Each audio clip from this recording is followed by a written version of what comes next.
So let me present briefly the session and myself. First of all, thank you everyone for coming today as a listener, as a participant, as a opponent. We are truly, yeah, sorry. We are truly honored to count on your presence today. As you know, this panel discussion has been organized within EUSEW Energy Days, and the topic is energy communities' local approaches to innovative solutions. It has been organized by Azimut 360 and BATEC team, which are two organizations based in Catalonia, Spain, that have been working as a non-profit, non-governmental organizations promoting energy transition that is democratic, just, and inclusive. Well, this event was absolutely coherent with our vision and with our mission in Catalonian, Spanish, and European context. My name is Nadia. I hold the position of a coordinator for energy communities, obviously, and really happy to be your moderator today. Once again, thank you for joining us. Well, some basic things, some quick housekeeping notes before we start is just to please be sure that your microphone is muted within the conference. Don't forget that you can always use our chat. So we have the chat. I will go checking it in case you have any questions, observations, in case you have any information that you'd like to share. All the questions will be answered after all the presentations. So basically, the structure will be first, we will listen to some short presentations that will put us in the context, and then we'll have Q&A sessions. I have done a little bit of homework, prepared some questions for our presenters today. So the idea was to make short presentations and then have this lively, more open, and more vibrant discussion between our presenters and maybe between the audience if you have any questions. Well, today's session brings together inspiring voices from across Europe. We are truly honored to have this profile of presenters and this profile of professionals and experts in energy transition and in energy communities. First of all, unfortunately, we only can give 10 to 15 minutes for the presentation. So I will be writing in the chat. I will send you a short message when you have 1-2 minutes left so that you can guide yourself a little bit. We'll start with Valentina Cabal Jaramillo, who's with us already. So Valentina is a professional in energy transition, climate finance, business, finance, and law background in energy transition and climate policies. She's MBA at ESADE. Valentina has pursued master's degree in finance, and after some years of working as a lawyer, she realized she wanted to work on some socially impactful projects and to develop projects with a holistic point of view.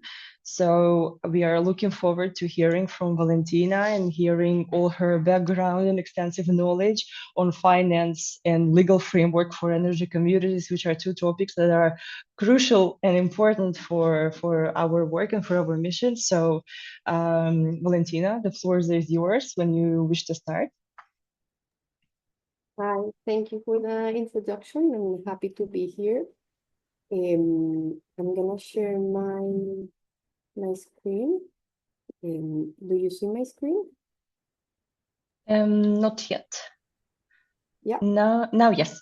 Beautiful. Thank you. Okay. So today I'm here. I am, as already mentioned, I am Valentina Cabal. I work at GNE Finance, but today I am not here as part of GNE Finance, but more as a representative of the European Energy Communities Facility. That it's an initiative that it's being promoted by the European Commission and being implemented by a consortium of partners that are led by RES Group in Brussels. So the idea is today to present you in a nutshell and really quick what the European Energy Communities Facility is about and the opportunity that it brings for energy communities, especially to those emerging energy communities around Europe.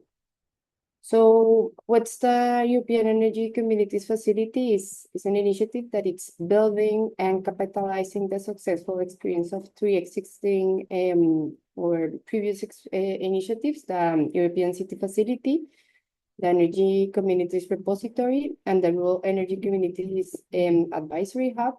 And based on the experience of these three initiatives, the European Energy Communities Facility has been implemented to try to face some of the key challenges that it has been seen that normally energy communities face, which are the lack of capacity, meaning both human and financial, the lack of knowledge, especially in terms of available funding opportunities to implement their initiatives, the lack of engagement and skills within their members, and that in many cases they are too small to apply to some of the existing programs that are require the initiatives to be bigger than the energy communities are. So the European Energy Communities Facility is here to fill in this gap. How specifically? We want right now to empower at least 140 emerging energy communities to develop and implement a solid business plan. So how it will work? You will be receiving, or the beneficiaries, the selected energy communities, will be receiving a grant of 45K and will be part of a capacity building program where they will be receiving resources and assistance, and this should lead them to be able to develop a solid business plan that should both allow them, ideally, to attract private investment and implement their citizen community project. Where it will operate in the 27 EU member states, plus Iceland, Ukraine, Moldova, and North Macedonia. So it means that any emerging any energy community from any of these countries can apply to the facility. And these are the consortium members that are behind the facility. As I already said, we are being led and coordinated by Rescue. But as you can see, we are a consortium of 7 partners working on the implementation with different specific fields, backgrounds, and specific knowledge. So we complement each other, but we are not alone. We have a support from 29 national experts in each of the eligible countries who are supporting us in the local ground. They are normally called our arms and legs on the ground.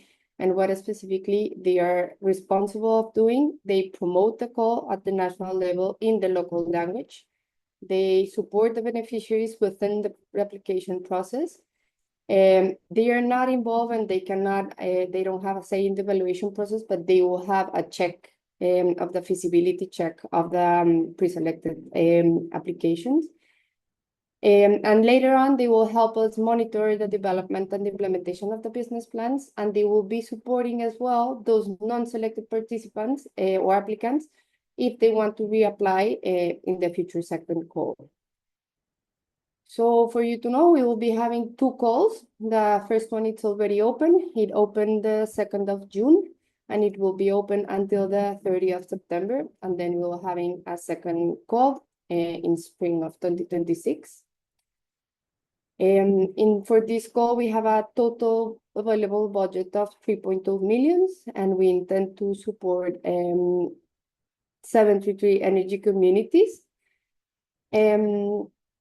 And for you to know, because we wanted to ensure fair competition with the type of energy communities that we will be applying, the countries have been divided according to the development of energy communities on each region and each country, in high uptake countries and low uptake countries. This to ensure that the competition is within each group, and to ensure that we will be having at the end beneficiaries of all or the maximum amount of countries, and to ensure the variety and to foster the participation and the selection of all type of energy communities.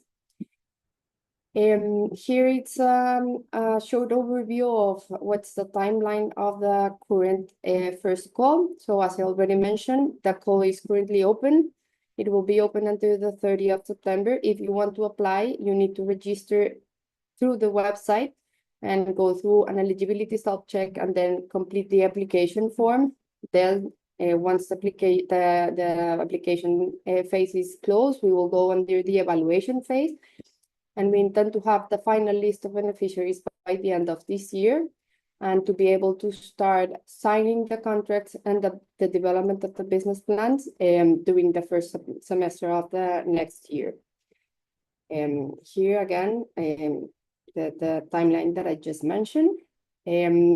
One of the most critical elements of the facility, and it's one of the main questions that we receive, is what is eligibility criteria to be eligible under this facility. And we have basically four eligible criteria. You can go and check in the website. There is a self-eligibility check that you can go and check in more detail, but we have four main eligibility criteria. The first one is the energy community needs to be a legal entity. We don't mind of the type of legal entity, but it needs to have separate juridical form. It needs to comply with either of the two EU definitions of energy community, meaning the renewable energy communities definition or the citizens energy community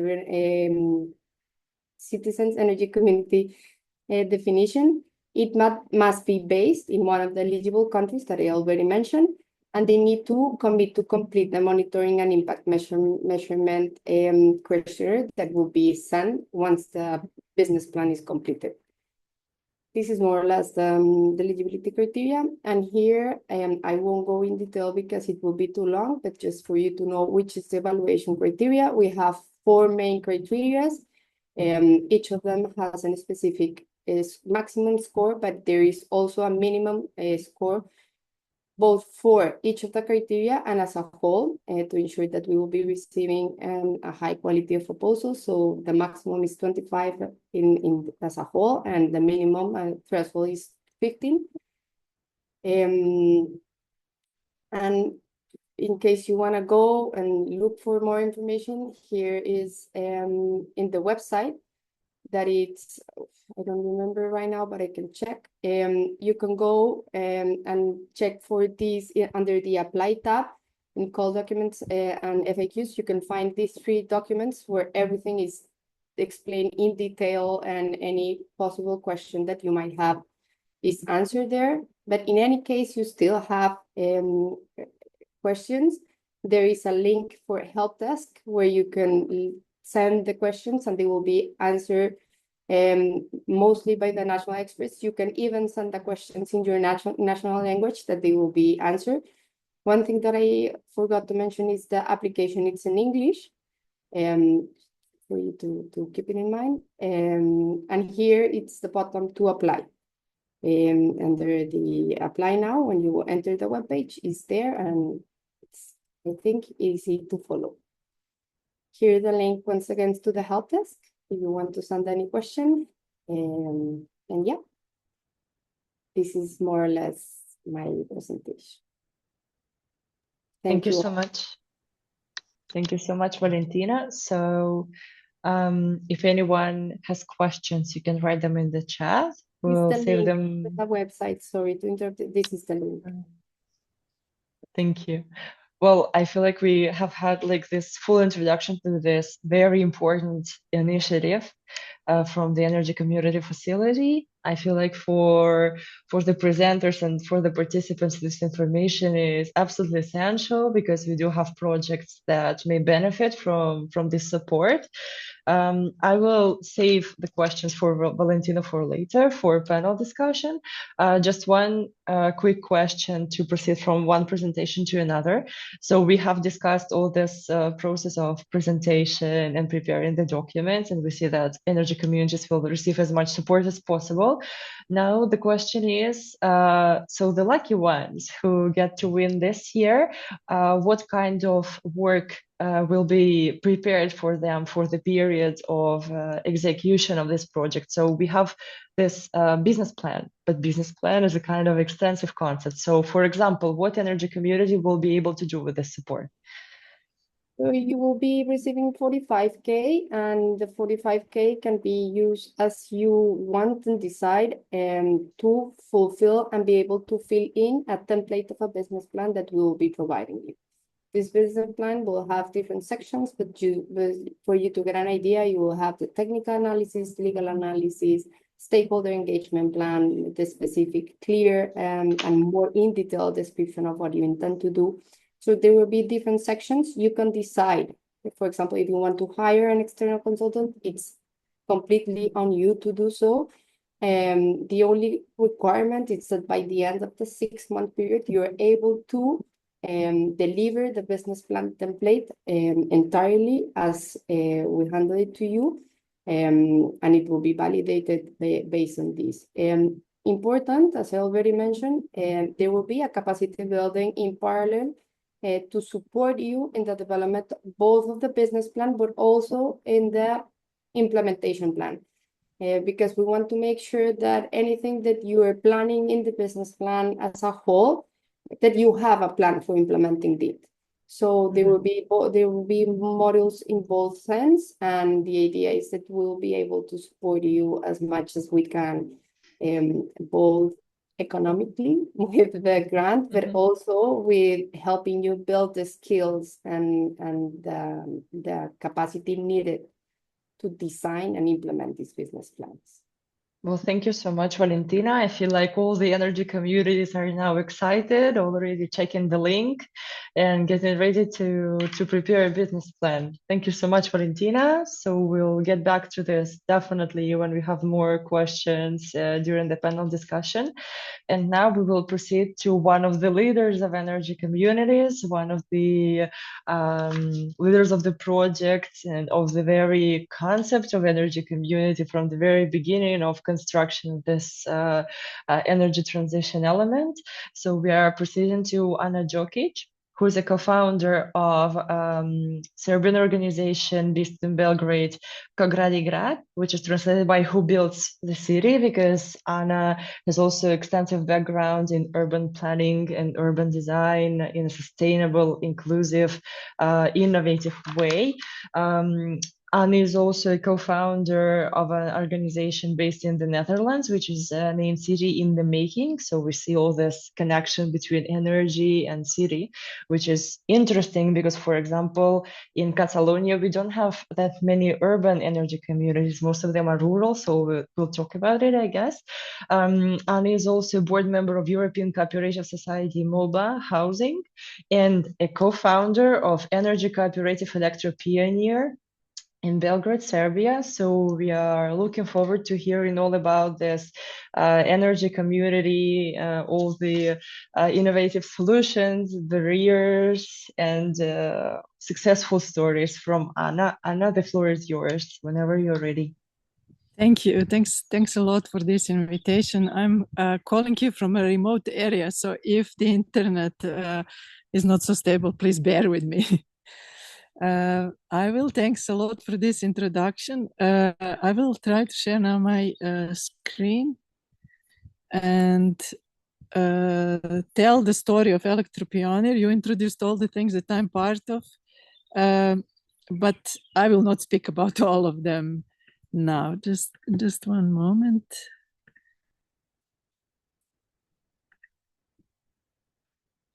Okay.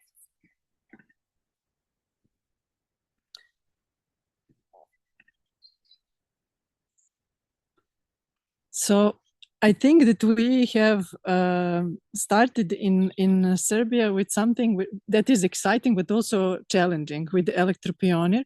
And as the name of our organization, Elektropionir is Elektropionir. And when we started with our energy cooperative, not many things were clear how they are to be, and especially not in our context, while we had inspiration from energy cooperatives from across maybe Western Europe. And as this image shows, you see these chimneys smoking in the background. These are thermoelectric plants which we have in Serbia, and they produce about 70% of electricity.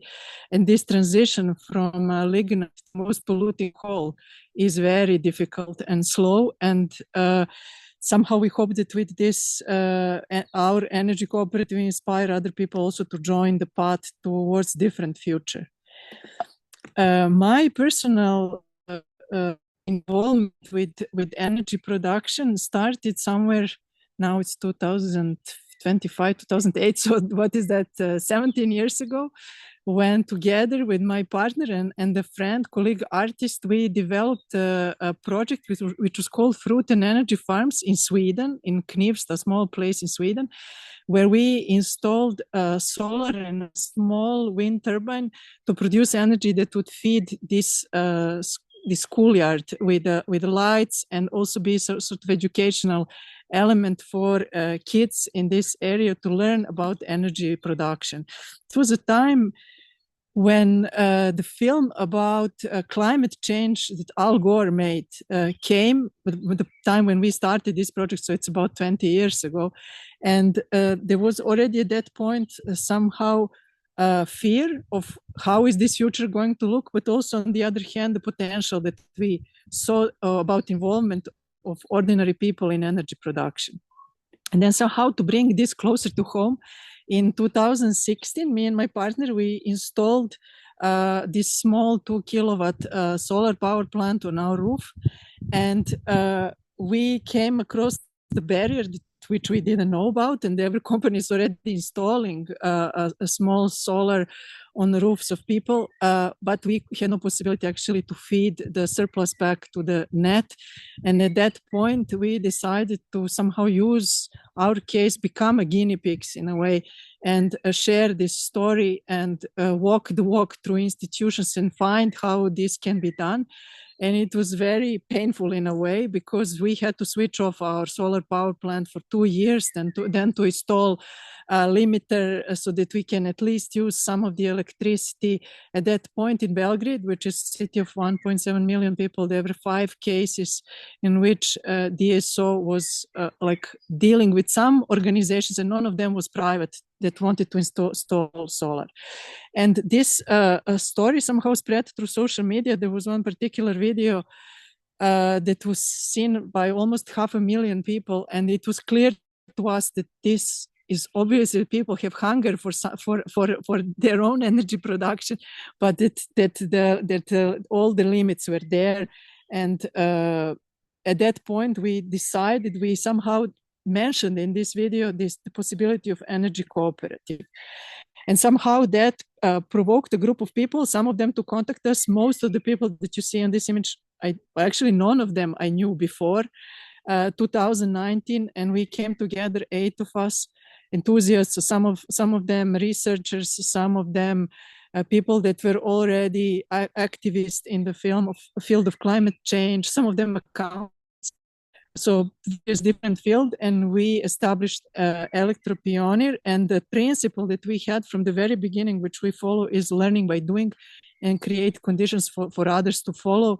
And we somehow started with limitations, legal limitations, and understood that there are no perfect conditions. So yeah, we have to deal with what we have, and somehow to build our story around, mainly around actually legislation, not with help of it. So in 2019, before these renewable energy communities were legally recognized in Serbia, there appeared one more energy cooperative called Sunčani Krovi, or Sunny Roofs. We were both founded in the end of 2019, and maybe what is relevant here to say is that at that point there was no legal legislation which was for renewable energy communities. That appeared only in 2021 as a mentioning in the law, and later on in 2023 as a possibility, but still today it's undefined how they would look and what they would be.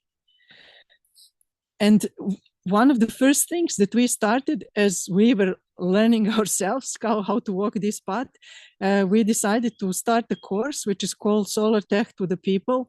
And so far we did 8 editions of this course. About 400 participants follow this. And through it, as we were learning things, we were sharing with others. This course had different forms, but mainly it would be like a 4-day, 3 days evening program, and then 1 day live session in one of the places where we had either some of our members build a solar power plant like prosumers, or we had connection with someone who already had a solar power plant.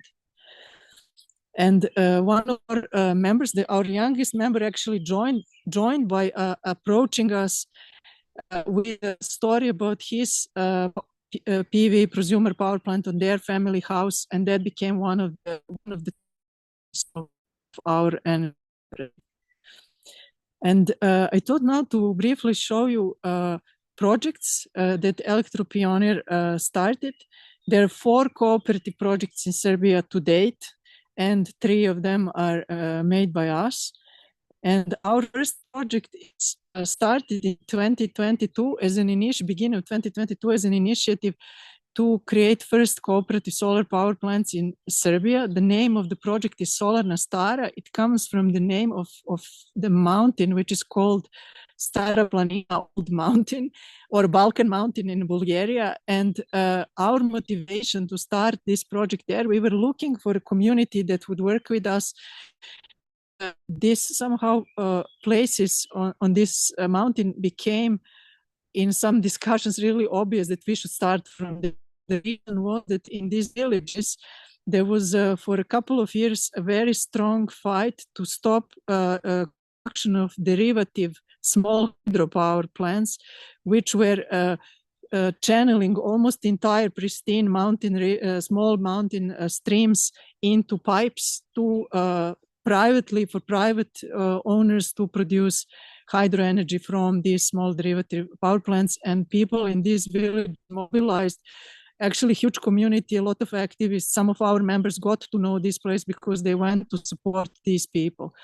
And we thought that somehow the story of renewable energy sources became really negatively pictured through this small hydro, and that small solar power plants on roofs of local community buildings would be a right story to somehow show that energy can be supportive to local communities, and that it can be done without really harshly influencing the nature. And you can see here realization of these 2 times 5 kilowatt peak power plants with local communities.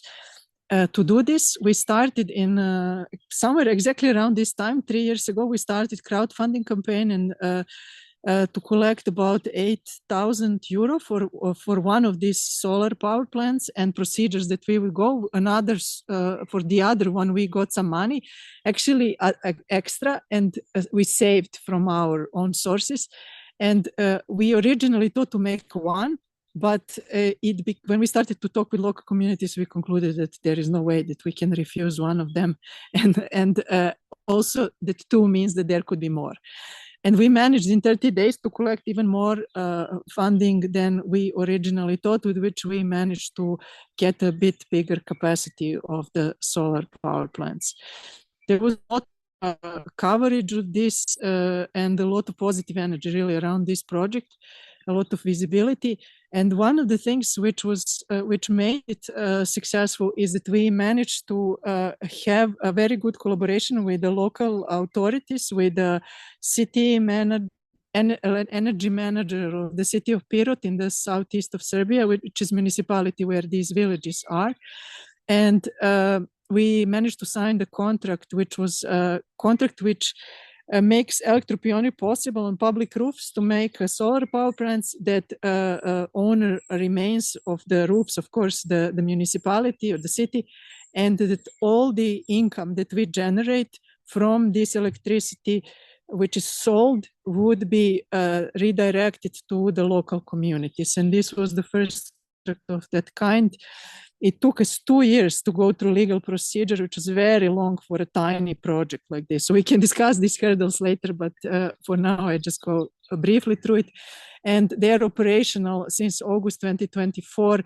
And we also had educational activities in these villages to introduce people what this project is, what are their benefits. It was in the beginning, once they're installed, and also how they themselves can become prosumers.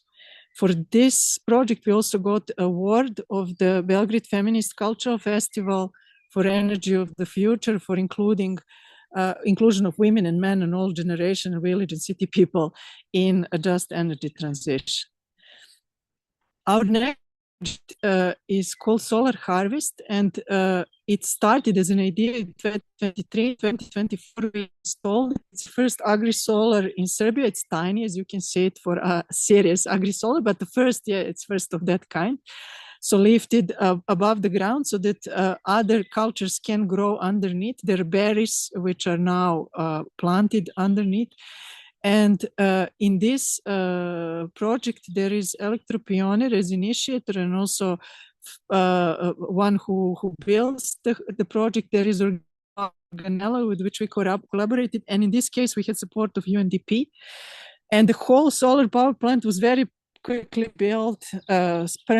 Documentation for permits was submitted 1.5 years ago, but we are still stuck in procedure by DSO. And maybe we can talk later about this. It's not just our case, but it's on the overall country level for 1.5 years. There is no movement for other than prosumer power plants. So that's one of the hurdles. So this power plant stands like this already for a while. The next project which we started is on a primary school in Ruma, which is in the northwest of Serbia, which would be the first cooperative community investment in Serbia. So here the idea is a little bit different than the one in these villages of Solana Stara, where 100 kilowatt peak solar power plant would be co-financed with people from this place, mainly parents of the kids who go to this school. So the partners here are Elektropionir school, community of school, of course, the school, municipality, and in this case, we also managed to get part of the finance from GIZ, German Development Agency, and UNDP. But again, this is stuck due to processing permits, and it's a question when this project can really take place. One of the things that we were doing is education in schools. This already prior to this project, we worked already with a couple of schools where we introduce climate change and energy transition and possibility of citizens joining together forces to do something about it. And here I just outlined that energy communities in Serbia follow, let's say, the directive, EU directives partially are implemented in local or national legislation of Serbia. Elektropionir fits these descriptions as a cooperative, although it was not registered as energy community. But there remain 3 major issues, and we hope also to work with RESCOP in somehow maybe pushing a local legislation to be for a benefit of already existing energy cooperatives. One is clarification of legal form for renewable energy communities.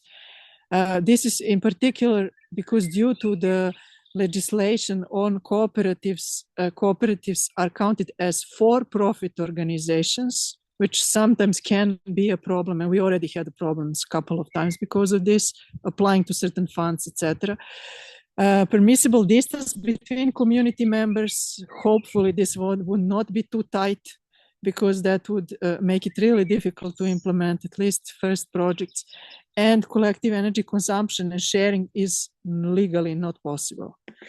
And in the meantime, I just maybe wanted to show you very briefly what we're doing in the lack of all this. So we have some plan Bs.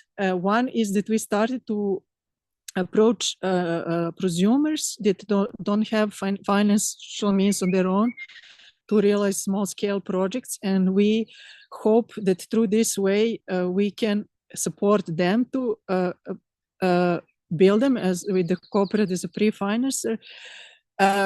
And another one is that we work with local municipalities to use also their roof, similar to our first project, where later on they would be used as prosumer power plants, and step by step they could be bought off by public authorities. And in this way, we hope to build a network of aggregated network of distributed PV plants that can become a virtual power plant at the point when energy sharing becomes possible. So somehow we are preparing terrain for that. And that is my last slide.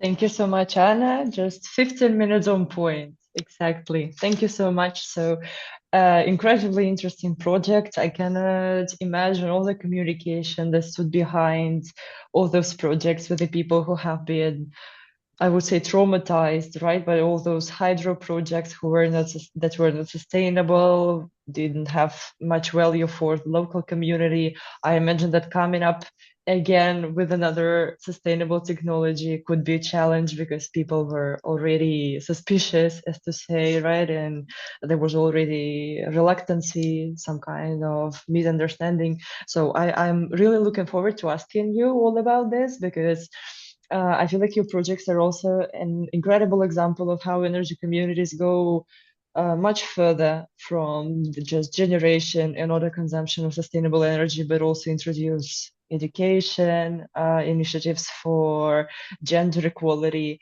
and many other solutions to make the life of the locals better. So thank you so much, Anna. I'm just writing down all the questions I have for you, and I feel like the rest of the audience does the same. So we proceed to our next speaker, kolega Džokić, who is also a leader and I would say one of the leaders who stood at the beginning of energy communities and introduced that concept when it was completely new and completely confusing and non-transparent. So Ivan has incredibly extensive experience in working in this local energy projects, and is now developing one of the initiatives that sounds interesting and unique, because Ivan participates in a project that develops energy communities in Croatian islands. So I feel like there may be other challenges, other characteristics, and many more opportunities. So we are all waiting for this presentation. Ivan, whenever you're ready, you're welcomed. Thank you very much. Let me share my screen. Can you see it? Yes. Great. So, hello everybody. My name is Ivan, but everybody calls me Zola, so you can call me Zola.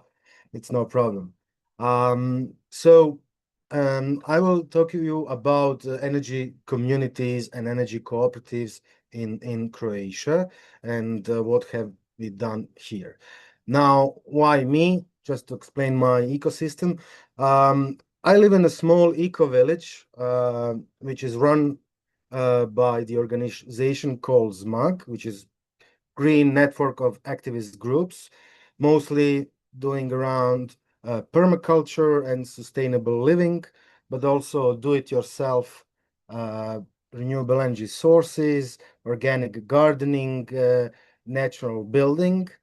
And let's say that this experience helped me to become a UNDP technical expert for renewable energies in underdeveloped countries, mainly in Central Asia. So we were doing some of the small do-it-yourself renewable energy sources project there. And also I'm a member of Pokret Otoka, which is island movement.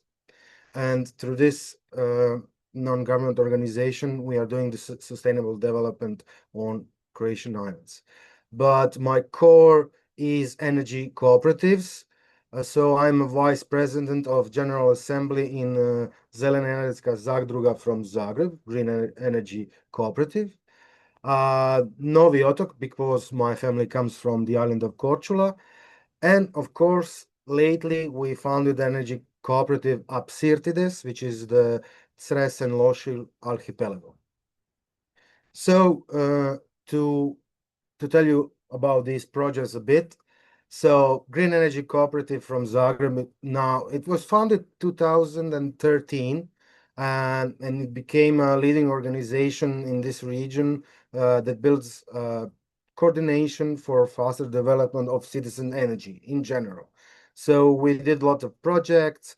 We kind of grew to 18 experts right now, which are working and implementing these projects in fields of renewable energy sources and citizen energy. And we became partners in European organization, and we are part of the RESCOP and other organizations. So we started, the first our project was, we called it we call it like some kind of an energy cooperative movement in the beginning. It was 2013 and 2014. So we had a school and we made a crowdfunding campaign based on donations. And we installed the PV power plant on the roof of the school, and we retrofitted windows. And the idea was to kind of introduce the concept of cooperatives, especially energy cooperatives, crowdfunding in general. So we did a lot of groundwork, a lot of communication with the locals. It was done with the cooperation with the local energy cooperative from Kaštela, where this school is. It is on the coast of Croatia, and it was a really, really big success. So we kind of start to think what to do next, how to do some of the projects that we learn, and how to improve the life of people in Croatia with this knowledge. So we kind of started to do a lot of smaller projects, right, like rural electrification of rural area, meaning that people didn't have any kind of electricity. So we tried to implement some renewable energy sources there. And we also had a project with energy advisors for energy poor households in Koprivnica-Križevci County, which was really successful. And actually there we gained a trust of local authorities. And then we tried to implement another project similar what we did on the coast, but slightly changed. So we did, the project was called Green Roofs of Križevci. It was the first city energy project in Croatia, meaning that it was 100% citizen funded. So the idea is that through green energy cooperative, people can invest in this project, gaining 3 to 4% annual return for the 10 years, while this project has this period of return of investment. After that, the whole solar power plant goes back to city ownership and generates electricity for free. It was really success story, and we didn't install only one, but we installed two of these power plants by this model in Križevci. One was on the IT center, and actually you can see the let me just use the laser point. So here it's a factory, chocolate factory, which employs people with disabilities, and it was really kind of a nice story. The locals reacted really positive, so we then decided to do another project. But every time we do a project, it's a bit different in sense of the ownership, in sense of how the energy is sold or shared. So we founded ZEZ Sunce, which is a European cooperative, meaning that besides the Croatian citizens, also Slovenian citizens joined in this cooperative. It's kind of a multinational, let's say, multinational cooperative on a European level. And we installed 200 kilowatts of PVs on the market, again in Križevci. And we kind of made the Križevci like an icebreaker in Croatia on energy transition, on energy community projects.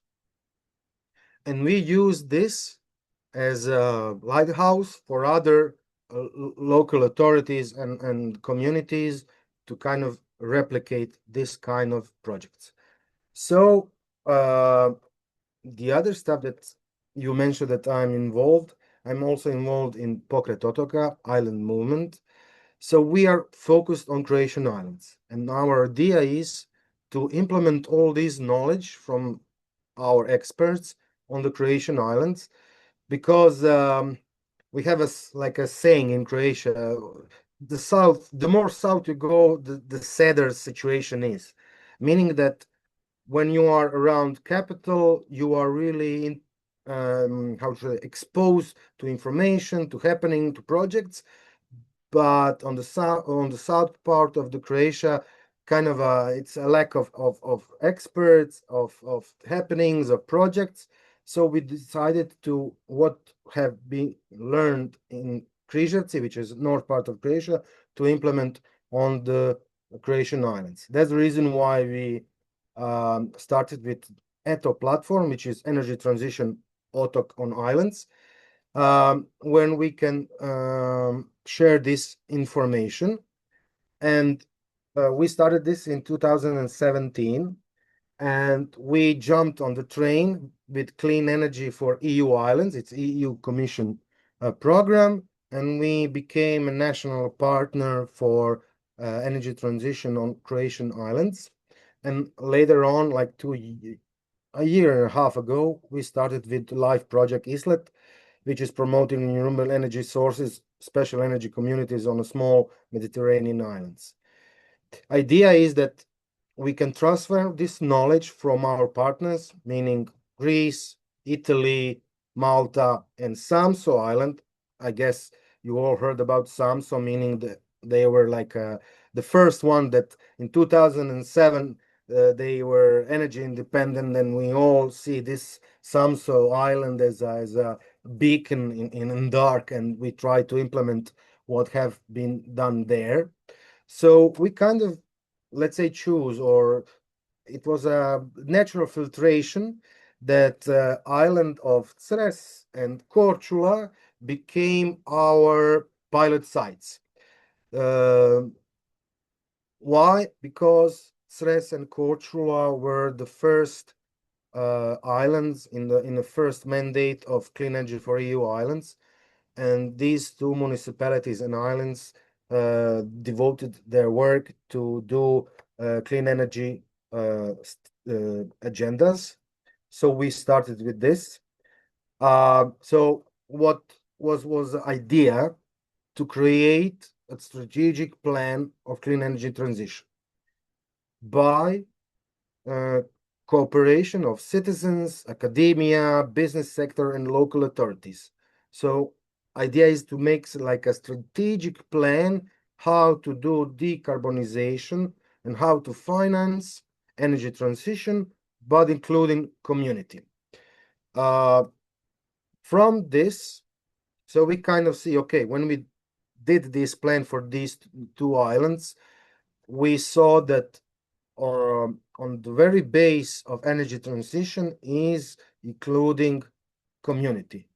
That's the reason why we established energy cooperatives on these islands. To be truthful, on Korčula, there was an energy cooperative from previous projects, but at Cres, there wasn't any, so we founded this cooperative called Apsirtides. Apsirtides, it's an old Greek name for this archipelago according to some ancient Greek mythology. So we started with 29 founders, and what is really specific about this cooperative is that also the city, the local authorities of Cres, the town of Cres and town of Mali Lošinj, the two local authorities on this archipelago, are also founding members of energy cooperative. And with this, we started one small 500 kilowatts solar power plant, and we did it again in cooperation with Korčula. Sorel Islands was the project. It was the idea that we start to do communal solar power plants, which are based a bit further away from the city centers. Why? Because on Croatian islands, a lot of city centers are under some cultural heritage protection, so it's not possible to put any solar PVs on the rooftops. So we have to do a bigger bigger solar power plants on the land a bit further away from the city center. So with this solar islands, the idea is to have on each island one PV. On Cres, Energy Cooperatives Apsirtides is running this 500 kilowatt peak solar power plant, and on the island of Korčula we have a 13 megawatts solar power plant. With this, we are trying to kind of bring people together to join projects, to do energy cooperative through crowdfunding investment, and to kind of introduce the idea of energy projects in Croatian islands. And how to achieve this? You have to do like small steps, rely on proven technologies, not to invent some space shuttle turbo injection projects which are highly risky. You have to, stick with the proven technologies. You should work on a small project and on a large projects, and definitely synergy of all sectors, including the business sector, including the local authorities, local communities. And of course, you always have to have dialogue, really put attention on the needs of the people and the local community and build trust, which is the crucial thing. So thank you for your attention. I'm open to questions now or later, how you prefer. Thank you so much, Ivan. That was very interesting. I have so many questions that we will definitely go out of this 15 minutes barrier, but just one question to transition from one presentation to another. So impressive, as you said, the complete success of those projects that were based on crowdfunding and support of local community. So you were talking about those first projects that were launched in 2013, 2014. I feel like nowadays people are still unsure about what energy community is, so I cannot imagine the representation in 2013 and still nearly 200 people participating in crowdfunding for school. And I can imagine that not all of those people would be connected to the school or would benefit from that project. So the participation, I guess, for some people was based on this willingness to help, on this willingness to impulse this project. So my question is, what kind of communication tools did you use to come to those audiences and actually motivate people to take part in it? Well, to be honest, on the first crowdfunding campaign that we had, we did a lot of concerts, especially known local musicians and artists, and this was really kind of spreading the word, and everybody was kind of into it. And then when we later on tried with the with the crowdfunding, we always change. So the first one was crowdfunding with the donation. The second one was a loan-based crowdfunding. And especially, to be honest, I thought that in this campaign, the people who were the most likely to invest was our friends, false friends and family. But on the contrary, some of the people that really invested was not known to us. It was some kind of people outside our bubble, let's say that way. So and interest was so big that we planned to build one, but we built two PV systems on two buildings. And we kind of we started to be known as someone who is doing this kind of projects in Croatia. And then later with the COVID, and in, let's say, in 2001, I guess, so the energy, especially electricity in Croatia, was really cheap. But then after the COVID and the whole destruction of economy, the energy was like in 1 year it's quadrupled the prices. And this was actually, to be honest, one of the biggest driver why people decided to go solar, to do more of these projects, because they also saw first that they can save money, or they can see this as an investment of their money that they have. You mentioned that, for example, on islands, especially on islands which are on the North Adriatic, meaning closer to, let's say, Venice, they have actually, and they say it like really loudly and honestly, we have a lot of money. Meaning tourists come, and after the season, we have a lot of money, and we want to invest. So what we did through crowdfunding and through this energy cooperative, it kind of offered them one possibility of investment, and they kind of grabbed it, this possibility. This other projects that we are doing are not so, let's say that that community it's not so financially well, so we do less let's say lucrative project, but still there are some, let's say, economy or financial well-being in it. So kind of you always adapt your campaign and your communication according to your local context. Well, thank you so much. Very inspiring, actually, seeing that you can find these different kinds of groups of people who have their motivations and their reasons to be here and to participate.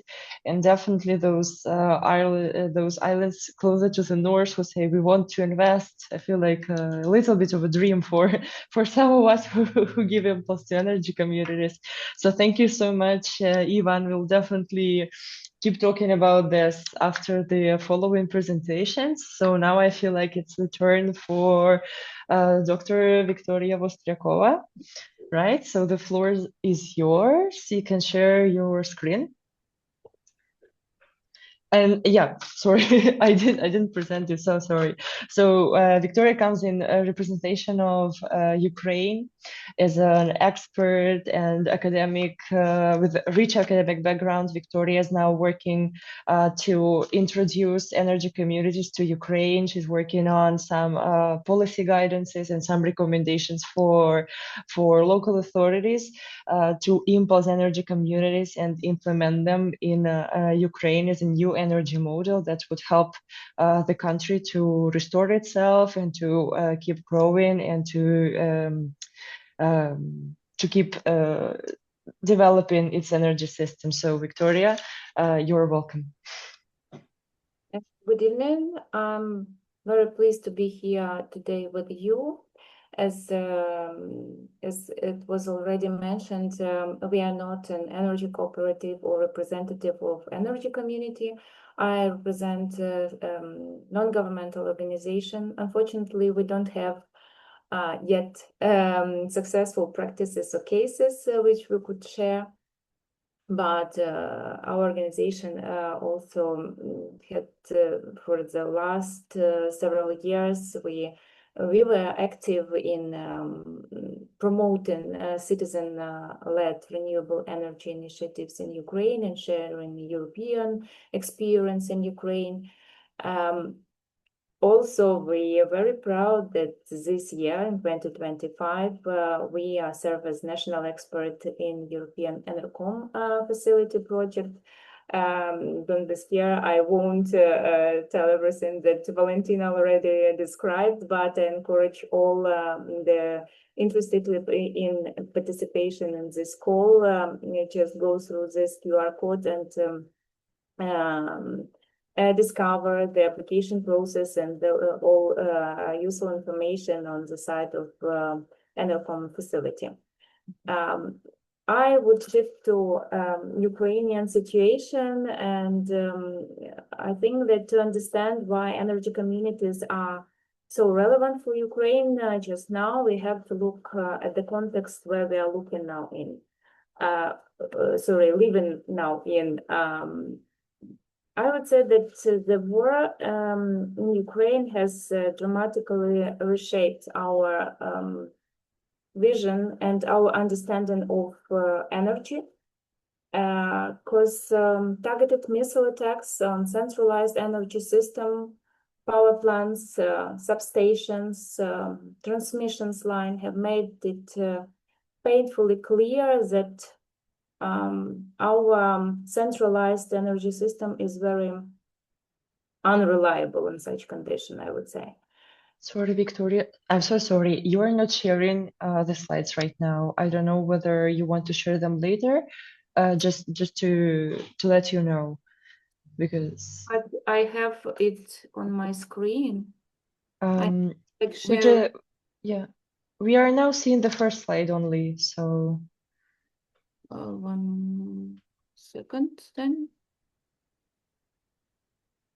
Maybe then.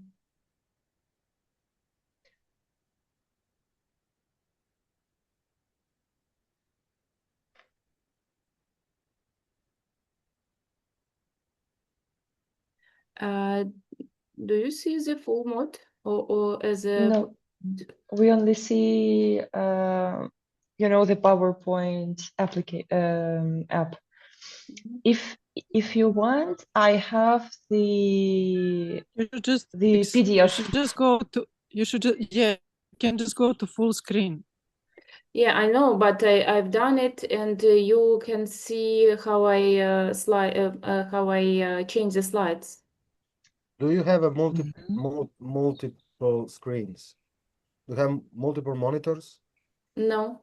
Oh. If you want, Viktoriia, I have just shared a PDF version of your presentation in the chat. So maybe PDF would be easier to have like in full mode. Do you see now my presentation? I feel like when you give to show the slides, it stops showing, you know? So when you go to showing the slides, we stop seeing it. Strange. Try to you can see this when it says automatično on monitor. Automatično. I don't know.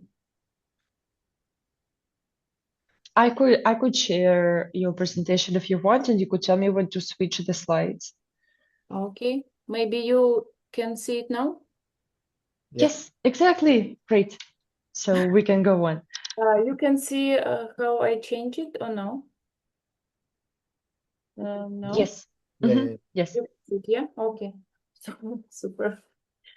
So as I already said, that decentralized renewable energy now for Ukraine is not about climate, and not only about climate, but it's mostly about survival and resilience of our people and communities that can generate, store, and manage their own energy locally are better able to support different critical infrastructure like hospitals, schools, and so on. With this idea, in 2023, our organization conducted a national series of focus groups and expert initiatives involving municipal leaders, community organizations, policy makers, some energy experts across all over the Ukraine. And the results show that there is a growing awareness that autonomous community-led energy is a part of Ukraine's path to future resilience. And many participants describe energy communities like some islands of stability, places that can function independently even if the larger grid goes down, I would say. However, we also flagged a lot of barriers. It is, of course, a lack of awareness, low trust for such collective projects, limited technical knowledges, and lots of bureaucracy. I would say that people are interested, but they don't know where to start and who to trust. So the Ukrainian experience can demonstrate and show that the crisis can empower local communities, but only if we also invest in some institutional support, facilitation of some local initiatives and public education. This is especially important I would say, in such countries as our and other post-socialist countries, where people are still learning how to trust to such collective forms and how to self-organize after the decades of centralized governance. Another point that it is the main point, I would say, that we are trying to do within our organization through our work. It's not just building solar panels, but building social capital and community leadership.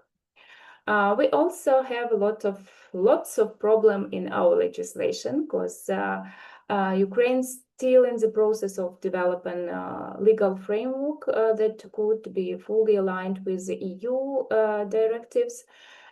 We have only energy cooperative as the only one form of energy community that is already in line with our law.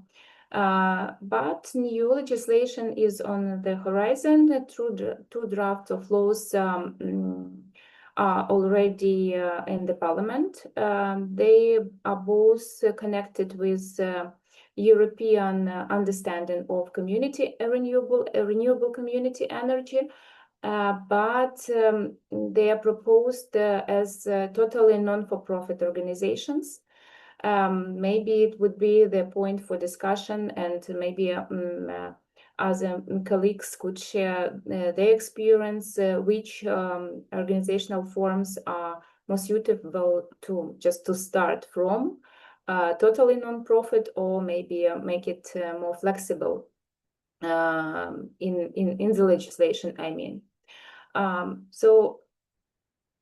Despite Ukraine doesn't have fully enabling legal framework, we already have some inspiring examples of community-led energy projects across our country. This is not our project, but it's only cases from our country.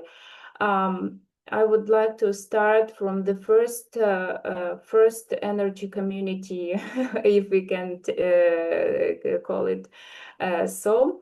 It is Сонячне місто in Славутич, near Chernobyl.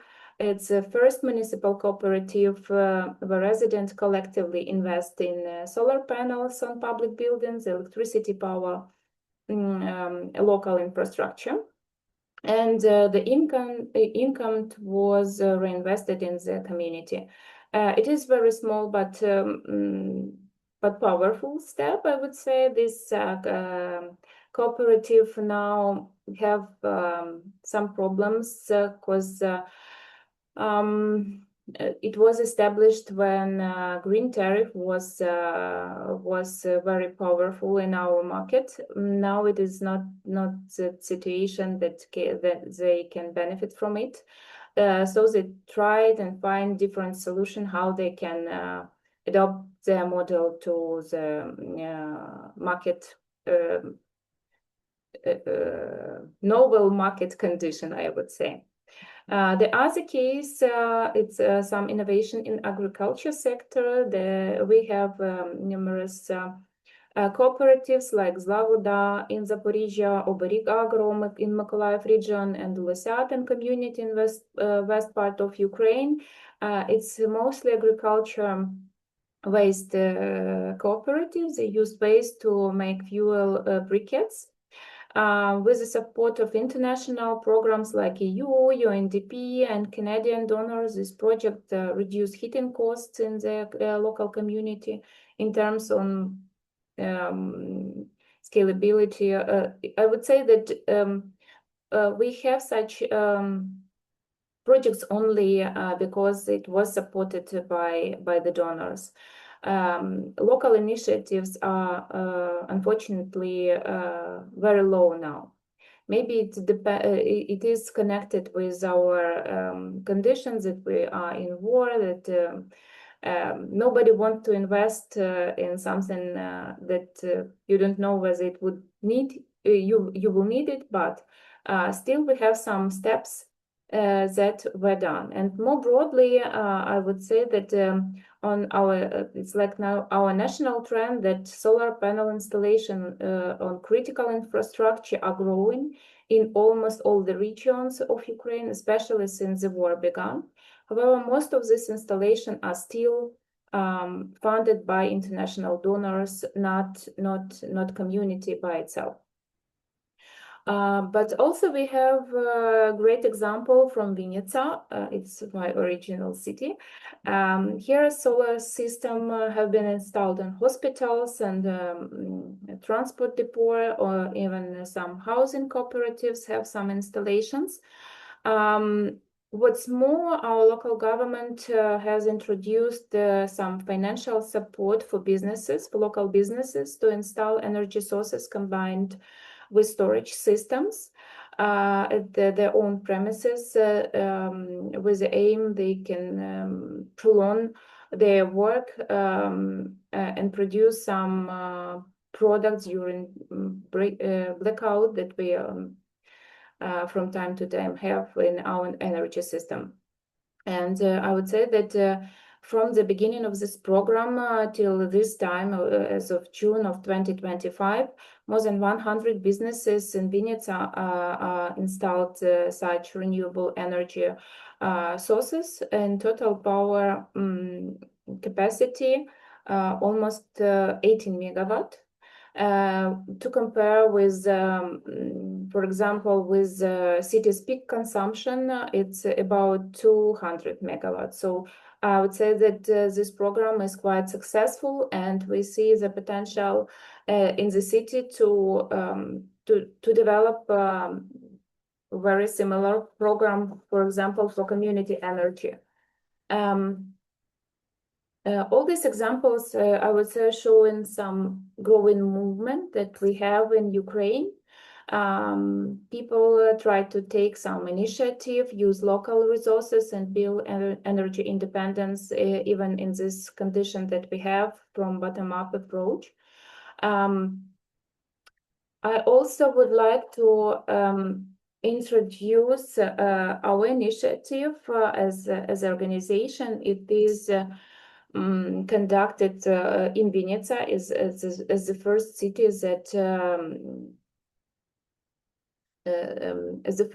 that announced its own Green Deal. They announced it in 2022, just before the war started. Since then, it's been working on a Green Deal roadmap and sustainable energy and climate action plan to guide its transition to climate neutrality according to EU Green Deal. So our project focuses on designing a roadmap of energy communities, like a practical plan to help citizen, housing association, and businesses launch and manage their own renewable energy projects. We held a series workshops with the city departments, local businesses, non-governmental organization, initiative groups, and try to build this strategy like all together on participatory approach. To ensure that this concept won't be just remain abstract, something abstract, we developed a very practical and structured roadmap. It is, we see it like a living document that outlines how to move from the idea of establishing community energy in Vinnytsia community to its practical implementation. The roadmaps consist of seven blocks. It starts with the context of vision of the community energy, and maybe some priority of Vinnytsia as a city or the green city, especially in the light of Ukraine's energy crisis and the war. Then we analyzed the current state. We looked into the number of solar energy users, the installed capacity, some programs that is already launched, and more importantly, the institutional landscape, who does what, and what resources that they can use at the local level in our current conditions. Next comes the strategic vision. Where do we want to go, and how do we want to use our local resources? And the head of the roadmap is, of course, the action plan, which outlines steps from awareness raising campaign to pilot project selection in some local calls so that we unfortunately had before the war. Now we mostly rely on international donors' help. We also developed a section on support mechanism. What support can our municipality provide? It's like something about one-stop shop, some documentation that is needed for the launch of the initiative. Try to involve such facilitators. One of such, the idea comes to us because one of our household association member established such an energy community on their own block of flats, and we believe that such real practical cases are able to involve other people to make the same in their own houses. And also our roadmap outlines who can get involved, which city departments can be involved in such initiatives, maybe schools, hospitals, interested businesses, or just residents. And also propose some specific models. For example, the city can give small grants from the budget or allowed to use of public buildings, for example, rooftops of municipal buildings, while citizens and initiatives who would like to invest in such projects can just participate with their own money. We also aware. Sorry, Viktoriia. Sorry, I'm so sorry. I feel like a horrible person. 30 seconds, and we have to proceed. Sorry. Thank you. Yeah, I have just a final remark that by doing this, we are looking also for the possibility to prolong our activities and replicate this, and plan to test this approach in other communities. And we believe that such approach, not very practical, but I would say that with the small steps, we will try to implement this concept in practice. Thank you very much. Thank you so much, Viktoriia. Just incredible job you are doing. Essential and important for the present and for the future of your country. And I can imagine that starting this from scratch and in these conditions is just an incredible challenge that may take up lots of forces and energy.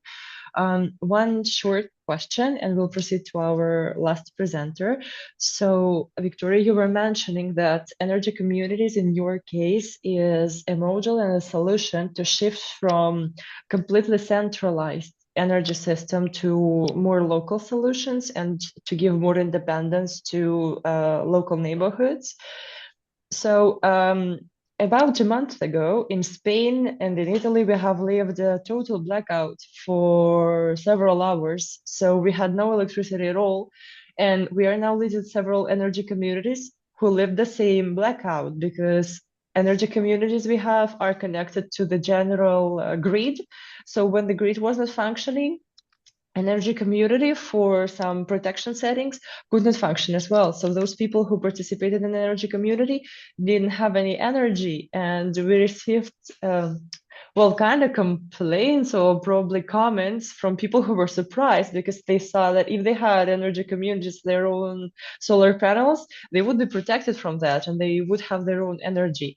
So in your case, you managed that during the blackout, energy communities can give the support.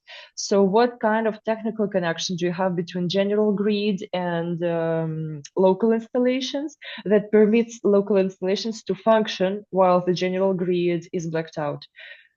Yeah, we had the same situation with Solar Town that I was mentioned before, because it was this solar installation were used less during blackouts.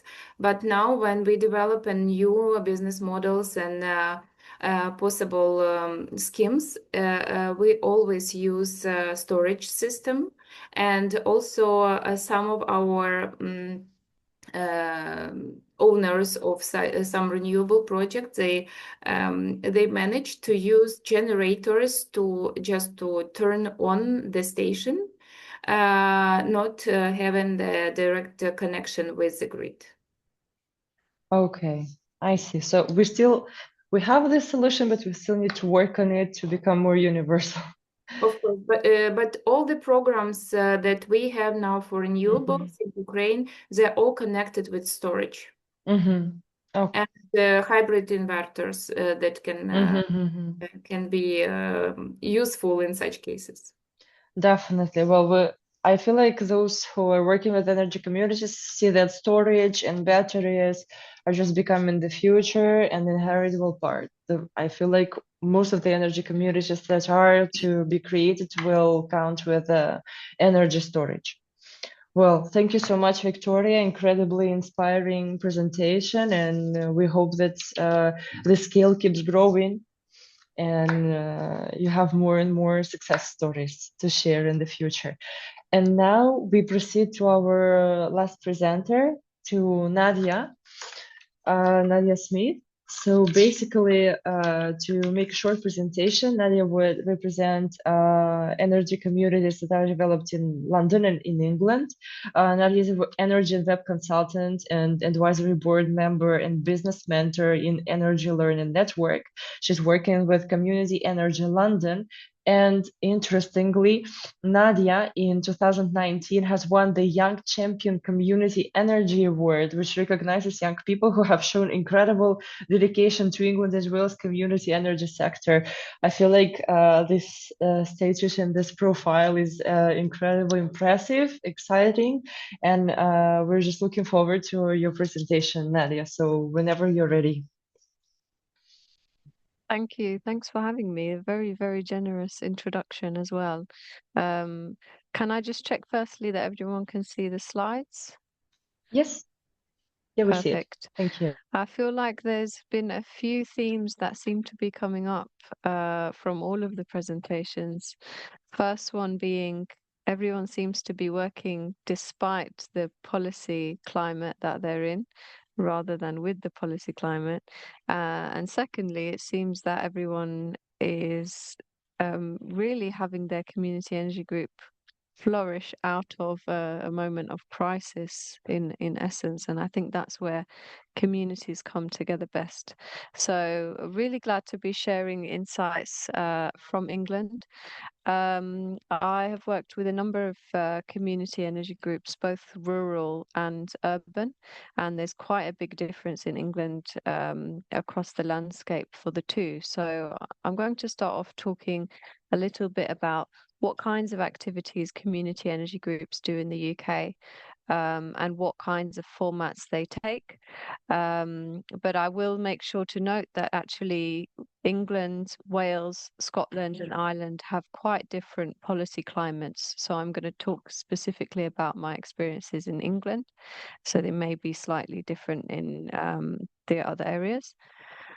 And then I'm going to go into 3 different case studies. So there are generally most community energy groups, I think, across across Europe have started off with solar power. The UK is not blessed with as much sun as a lot of the countries who are here today. So we do have some solar power projects, but we'll also be talking a lot about fuel poverty alleviation programs and retrofit advice service, because one of our biggest issues in the UK now is actually the quality of our housing and the fact that we are so cold all the time, well, most of the time. And finally, I'll talk a little bit about the policy climate and the opportunities for growth that I see and what changes could be made to the market if the government was incentivized to do so. So as for my background, I currently work in community energy full-time as a freelance consultant. So I work with lots of different community energy groups to help them either develop projects on the ground, but also I run my own web and digital consultancy. So we assist with websites and digital presence for different kinds of non-profits.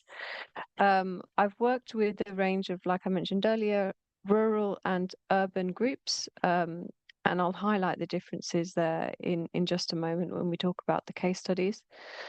I did a short period of time working in government policy, especially in solar. So I guess that gives me, sadly, an interest in what goes on in government and what goes on in the policy world. But of course, it is very important for the climate that we work in. And more recently, through a partnership called the Energy Learning Network, I've become an advisor and a mentor within the community energy space, getting to work with lots of different groups that are developing very different projects. One of the most exciting ones right now is an AI project on retrofit, which is really interesting. So there's lots going on in the UK, but I'll start off with what does the overall market look like, what is the size of the market, and what kinds of activities are groups focused on. So I think quite similar to the rest of Europe, there are some key themes that we see coming up again and again with the development of community energy groups. This infographic is from a report that's developed by an organisation called Community Energy England. And every year they do a really big survey of all of the different groups across the UK, ask them to input data about their activities and what they've been working on, and come out with this report that gives us a nice idea of how big the sector is and whether it's growing or shrinking, or just about surviving, which I think has been the case for the past few years. So you'll see a lot of the common themes are looking at energy independence. We've got a big focus in the UK of actually reducing our reliance on imports from outside the UK. But I think the bigger theme is around democratic decision making, people actually feeling like they have a say in what their local community energy group is doing and what is done to them in terms of energy, and prioritizing community benefit over profit. So for a very long time, the UK has had 6 big energy companies which have really dominated the supply market, made billions and billions in profits, and that has been done at the cost of lots of people who are really struggling with poverty. So those are some of the main drivers. And of course, more recently, as we go through different crises, for example, COVID, we saw a lot of energy pulled together around that and around the energy issues that have come out of COVID. And community resilience has become a really big part of community energy. So most organizations set themselves up as cooperatives, which means that they are limited in terms of the activities they can deliver, and the activities should always be for the benefit of the community. There are some groups that set themselves up as something called community interest companies, which come under more kind of corporate leadership and rule when it comes to legislation. But I would say most of them in the UK are cooperatives. And of course, many members of ResCoop as well. So in terms of actual impact, you might look at these numbers and think, well, there's some big numbers and there's some very small numbers. So in the past few years, the number of new jobs created across the whole of England is just 94 new jobs within the sector. Now, knowing how many organisations there are, that's not a lot of full-time equivalent jobs. So the sector is very largely still reliant on volunteers. Having said that, there's been 69,000 members. So that's individuals who have invested in community energy groups, which is a relatively large number, I would say, in comparison to the number of groups that exist. So we've got kind of a large diversity of types of investors. And finally, a lot of groups focus on activities like retrofit, supporting people with their energy bills. So 65,000 people were given appointments to support them with their energy bills or with some kind of energy advice service just in 2023, 2024. So there's a large number of people that are now being engaged through this sector, although albeit it's still a relatively small sector in terms of how many jobs it creates and how many people are employed through it. So let's move on to some case studies. So the first case study I want to talk about is one of the more traditional community energy projects. We actually don't see many of these go ahead now because the climate for community solar in the UK has really changed over the past 10, 15 years. Some of you will know that there used to be a subsidy for solar projects in the UK that was called the feed-in tariff, which was a subsidy that was paid to generators of solar power, both when you generate electricity and when you sell it back to the grid. And the rates for that were quite high. So it made it very viable both to do smaller installations for solar and larger installations. So this is one of the projects that I worked in Burnham-on-Sea, which is a rural area that's quite near the beach or quite near Bristol, if you know that area. They've got a 9.3 megawatt solar farm, so quite sizable. This project was actually developed in partnership with a commercial site. So at the time, the subsidy that was available said the commercial site can access some subsidy if at the same time they develop a community project beside it, which really enabled at the time one of the biggest solar farms in the UK to come into community ownership. So that subsidy has since been removed, which means that there's very few routes to market now for solar power.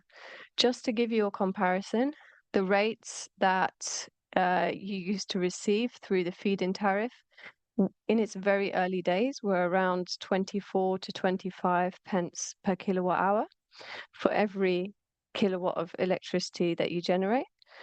Now, if you want to sell electricity to the grid, the highest rate you'll get is around 4 to 5 pence per kilowatt hour. So massive difference from what it used to be. This site actually managed to raise £4 million through its share offer, so quite a significant share raise. And it was also developed in partnership with an ethical bank called Triodos Bank, which actually provided the initial loan to be able to purchase all of the solar before the share offer was completed. So there are, thankfully, a number of financial institutions in the UK that are supportive of community energy and supportive of developing sustainability projects that will offer these services for development of larger projects. So moving away from the solar projects, and I think that the rural solar projects are actually the ones that financially stack up the best in the UK, albeit they don't always offer the best social impact, in my opinion. Maybe I'm biased because I live in a city. So they tend to have very large community funds and tend to deliver grants through those community funds. But actually, what I'd like to see more of is them sharing the income with urban projects. So one of the projects that I've worked on in London is through Southeast London Community Energy Co-op. They run an energy advice service that supports people in fuel poverty. People always think of London as being one of the richest places in Europe, but it actually has some of the highest levels of fuel poverty across the region as well. So we're frequently finding that actually running this service in different languages can be really beneficial to increasing the diversity of people that engage with the service. This is Bilkis, one of our energy advisors, who gives advice in Bengali. We also give advice in Spanish and in Urdu and a few other languages.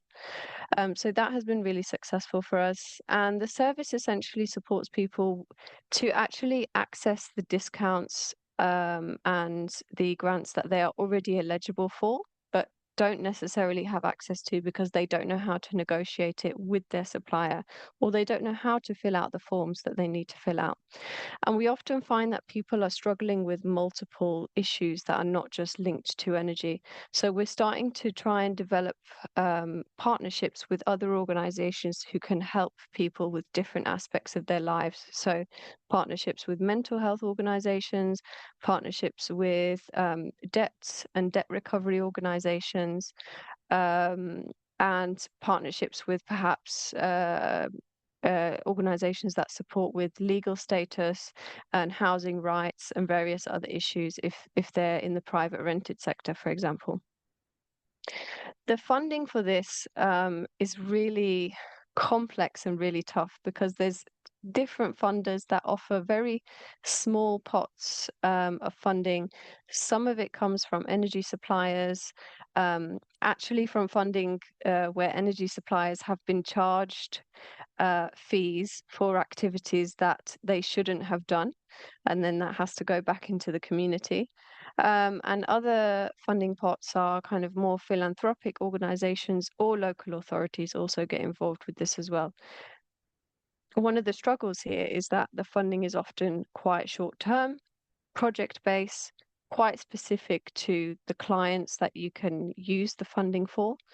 And especially when we link to contractors and go on to support them to get other measures installed, like loft insulation or wall insulation, that can be very restrictive on who you can actually support through those funds. So, for example, they might have to have very specific health issues, or they have to be in a very specific bracket of income, or they have to be receiving very specific benefits from the government.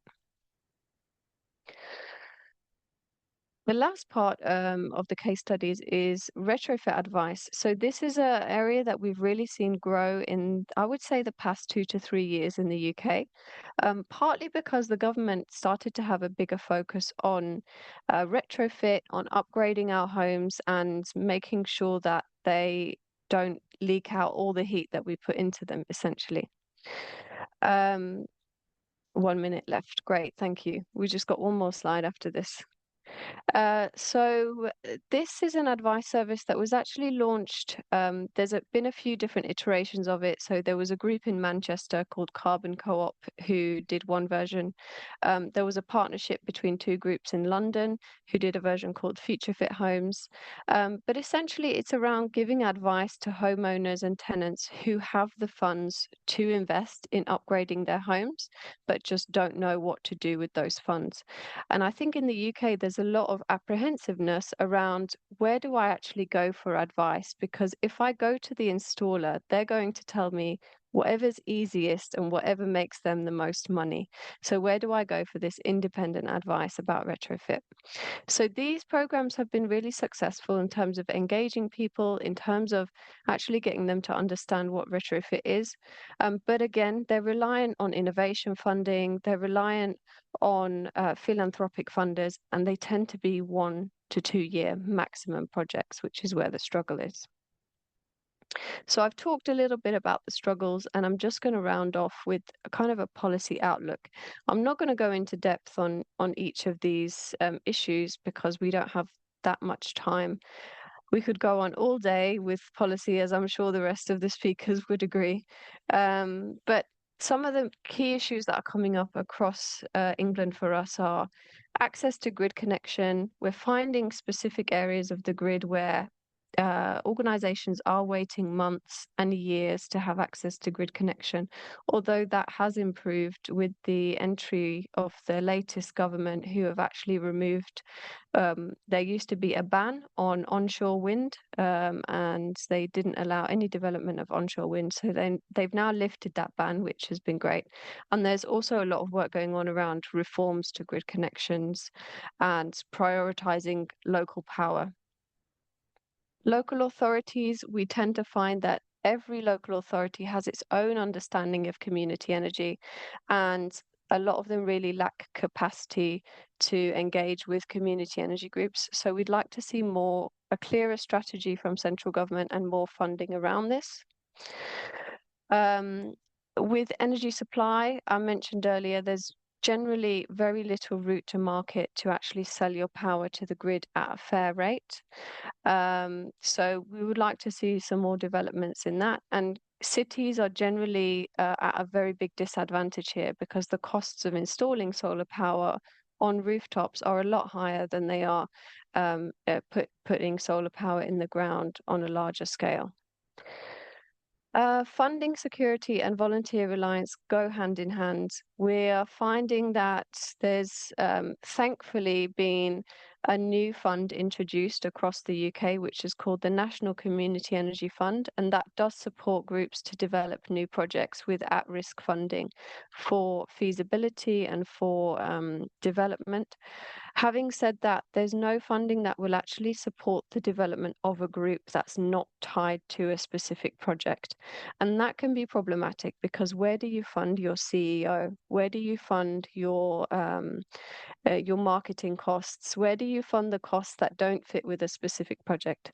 And that in turn leads us to rely on volunteers a huge amount, which is great because volunteers are really passionate and good at shared learning. But it means that there's a massive lack of diversity within the sector of the people who can engage with community energy, because if you can't afford to volunteer, there's not much room for you to be able to engage with the sector. So I'll leave it there. Thank you very much for listening. And if you're interested to find out more about the work that we're doing in the UK, or if you're looking for any support with kind of digital and web, then do check us out as well. Thank you so much, Nadia, for this presentation. Really kind of an eye-opener in many senses. So one question I have for you, and that has actually appeared in my head quite a while ago while I was preparing this webinar, and while reading some articles that you have published and some interviews.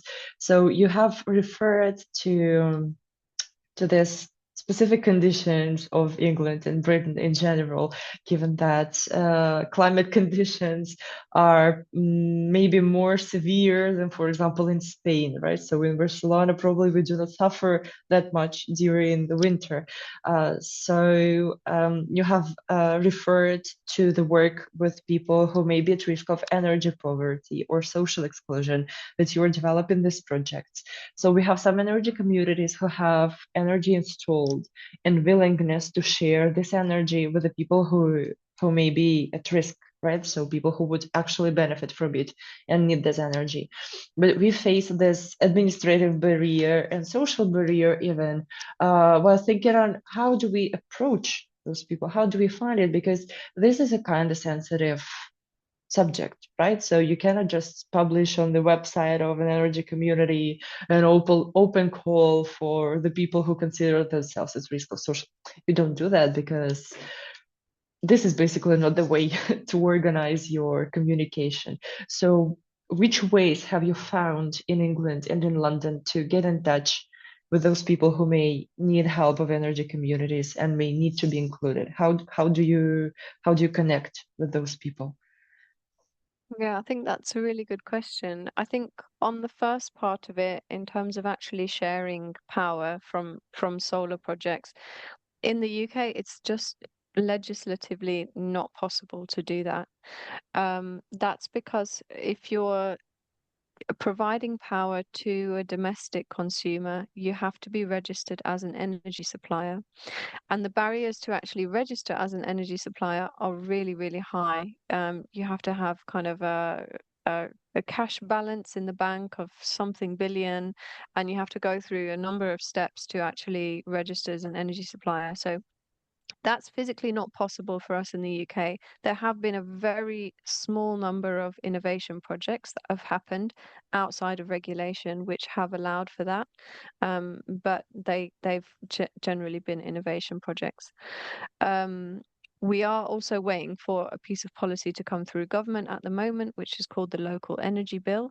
That's been going through government for just over a year now, so we're still waiting for more news on that. That could potentially change some things there. But I think your second question about the social impact of how you talk about energy and how you talk about fuel poverty is really, really crucial. So we do find that actually we very much steer away from the words fuel poverty. We only ever talk about our advice service as energy advice. And we recognize that there is a stigma with not being able to pay your bills, running out of electricity on your electricity meter. So there's kind of a two-pronged approach that we take. The first approach is that we try and destigmatize it, and we try and make people as comfortable as they can be before we start to talk about energy issues. So one of our initiatives was called Energy Cafes, where we set up kind of a cafe in a local library, and we lure people in with free tea, free cake, get them to sit down, have a chat with our advisors first, more generally about their lives, and then we start to open up the questions around energy issues. And then the second approach is actually to utilize the existing support networks out there for people that are in poverty. So we always try and base our energy cafes or our energy advice services alongside food banks, alongside organizations that are already delivering some sort of poverty alleviation service. So we've partnered with a debt organization, and when they find that people have debt with their energy bill, they'll ask them, can we refer them to you to see if you can get more discounts or if you can negotiate with their supplier? So I think a lot of it is also about finding the communities who generally have more issues with energy. So I mentioned we give advice in Bengali, we give advice in Spanish, we give advice in Urdu. We find that in London, there's a higher proportion of people, for example, in our area specifically, of Latinos that have issues with their energy bills. So we go to community events that are run for the Latino community, and that's where we talk about energy issues. And then by nature, actually, it turns out that a lot of people will, if they trust you within their community, start sharing that word of mouth, which I think a lot of people have highlighted here. Word of mouth has been really, really strong in terms of getting the word out. Well, Nadia, thank you so much. Actually, this first approach with Energy Cafe is actually a great idea. And I feel like there will be energy communities and supporting organizations that will borrow this idea from you. I'm now thinking about it actively. So I feel like we have just come to the end of our session, step by step. Thank you so much for this presentation. As you know, it has been recorded, so promptly we will publish it on YouTube and share the links with you, and maybe share the recording with you in case you want to share it with more people who wanted to attend but communicated at the last moment that they were not able to join. So we recorded this session. One interesting insight that I'm bringing from this conversation, from this dialogue we have had today, is that we have planned this webinar as a platform to share like the differences, the unique characters, some unique challenges of every energy community depending on the region and depending on the location. But I feel like we ended up just finding out that all the energy communities, regardless of the country, regardless of the region, have more or less relatively same issues, relatively same challenges. So all of us are working to try and boost and perfectionate like the legal, the administrative platform, to try find some sustainable financing, to try have exhaustive and transparent communication with the local neighborhoods. And I feel like we're just whole united by these challenges and by these tasks we are placing in front of us. So it was a really enlightening session. Thank you so much once again for your time, for your energy, for your willingness to share your experiences. We are feeling really honored to have welcomed you in this session and for this opportunity to learn from such experts with these brilliant initiatives and with this motivation to try and promote sustainable energy system from local perspective. Thank you so much. We'll come back soon with the news and with this video recording, and we hope to stay in touch for the future because, well, energy communities and energy community leaders can only advance if we stick together and collaborate. Thank you, Viktoriia, Ivan, Nadia, Valentina, Anna. Thank you for being with us. Thank you for the audience, and we hope to get in touch soon. Thank you. Thank you. Have a nice evening. Thank you. Bye bye.